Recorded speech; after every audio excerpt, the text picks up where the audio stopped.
It was Saturday morning in Festive Road. Coal was being delivered, and boys were playing with wooden swords.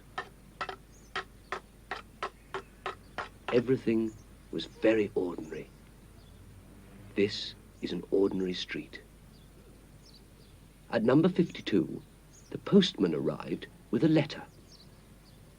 Number 52 is Mr. Benn's house, and Mr. Benn was at the front door to meet the postman. The letter was an invitation to a fancy dress party. Mr. Benn wasn't really very fond of parties, but he did like fancy dress. He put on his hat and coat and set out to search the shops for something special to wear. He tried the big shops,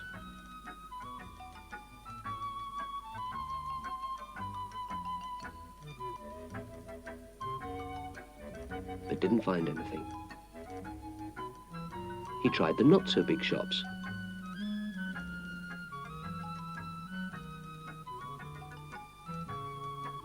Still, he didn't find anything.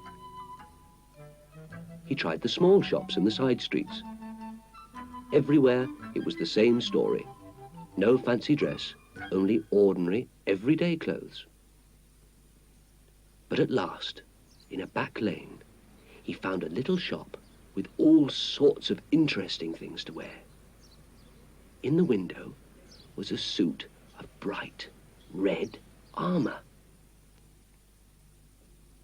Mr. Benn went into the shop.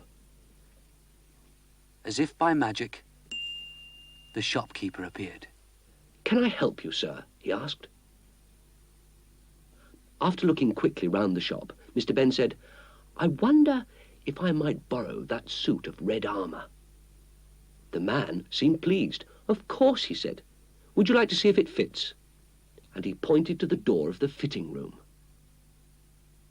Mr. Benn carried the armour through the door and found he was in a small room.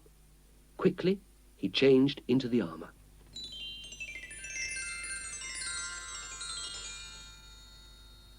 He smiled at the red knight reflected in the mirror. He laughed.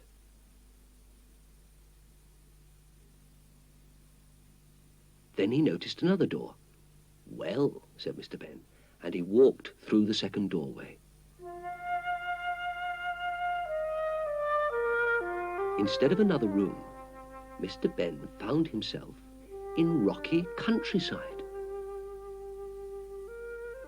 From behind a large pile of rocks, he could see smoke rising.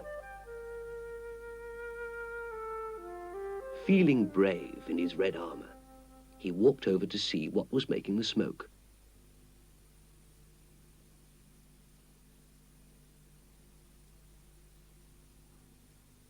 He climbed the rocks and found the smoke was coming from a dragon, quite a large dragon.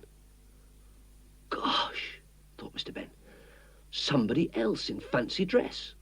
And he called down, "Hello, that's a good outfit. How do you make the smoke?" The dragon looked up. "You can't fool me," he said.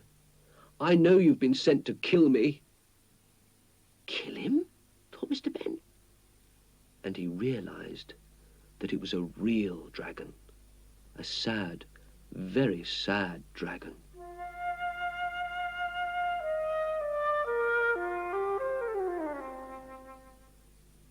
Before long, Mr. Benn was sitting down with the dragon, and the dragon told Mr. Benn his story.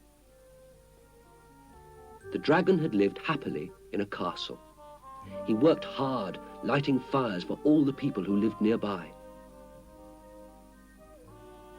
Everybody loved him, especially the king. One day, a man came to the castle with a new idea for lighting fires, which he called a match. Nobody wanted matches. They had a dragon to light their fires. But the matchmaker was cunning. He set fire to a barn or two and saw that the dragon got the blame. He caused so much trouble that the poor dragon was made to leave the castle.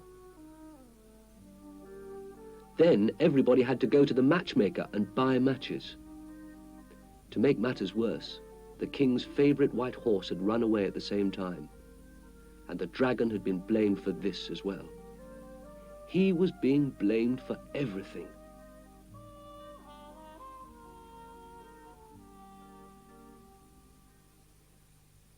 The dragon pointed to the horse which stood nearby.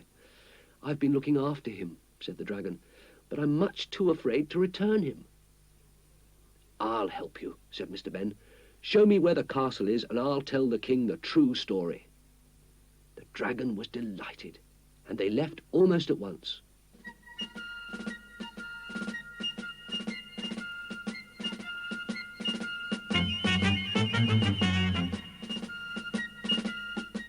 After they'd walked quite a way, the dragon stopped. There in the distance, Mr. Benn could see the castle. The dragon was afraid to go any closer. I'll wait here under the trees until you return," he said. Mr. Benn said, "Goodbye," and rode off towards the castle.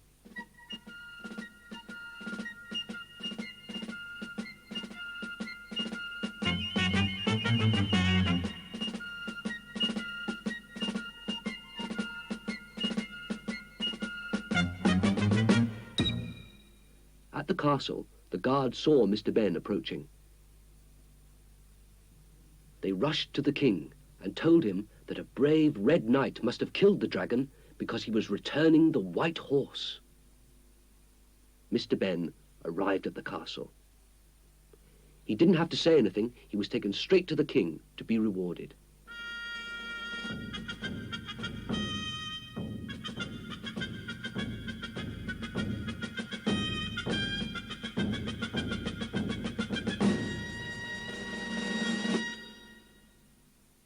The king listened while Mr. Benn told him the dragon's story. The king had missed the dragon and was delighted to hear the truth. Nobody liked the nasty matchmaker. He was making his matches more and more expensive because he knew that people had to have them. The matchmaker was brought to the king.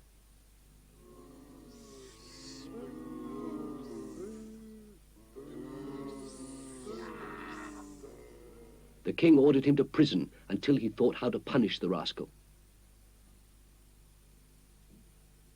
The guards took him to the deepest, darkest dungeon.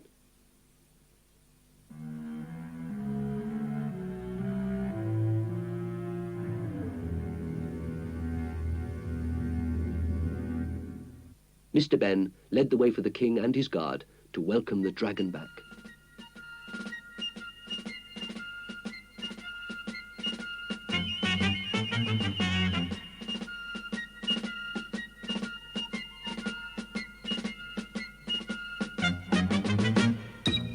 They stopped before they reached the dragon's hiding place in case they frightened the dragon. The king and the Red Knight walked to the trees. The king told the dragon how sorry he was for all the dragon's troubles and how happy he was to see him again.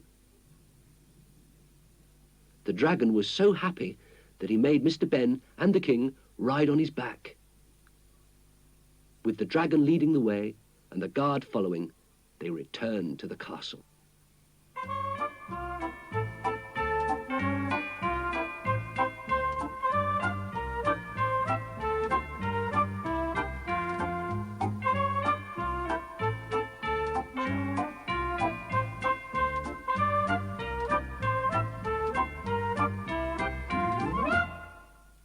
Everybody came to the castle to welcome the dragon back, and the king made a speech.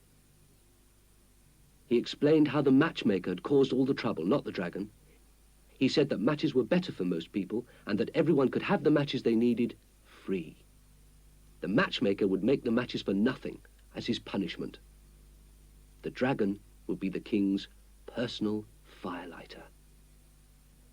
Then the king said they would have a feast, and the Red Knight would be the guest of honor. Everybody started to get things ready for the feast.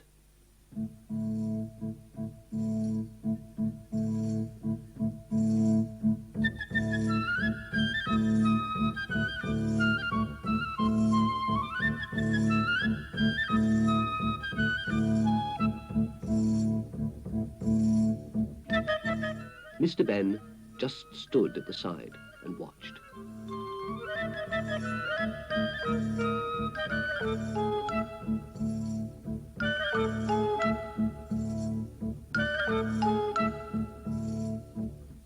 A man appeared nearby. And Mr. Benn wondered where he'd seen him before. "Would you like to change for the feast, sir?" the man asked. And he took Mr. Benn to a nearby door. "You'll find the other clothes inside, sir," he said. As he stepped through the door, Mr. Benn found he was back in the changing room of the shop. He took a last look at the Red Knight in the mirror. And he changed into his own clothes again.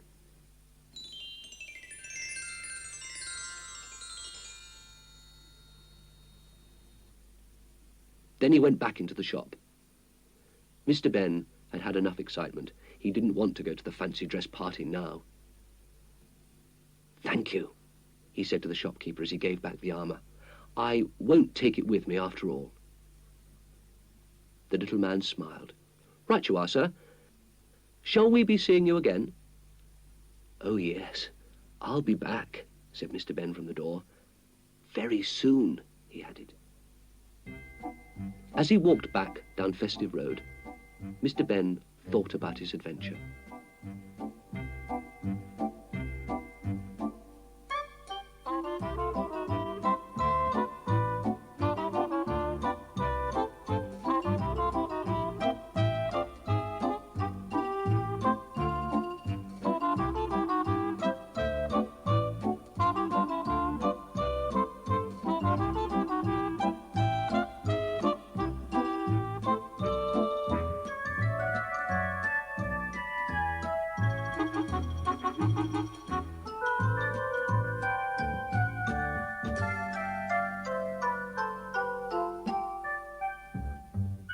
When he went to get his front door key out, he found an unusual box of matches in his pocket. He smiled at the picture on the box. "How nice," he thought. "I'll keep them carefully, just to remind me."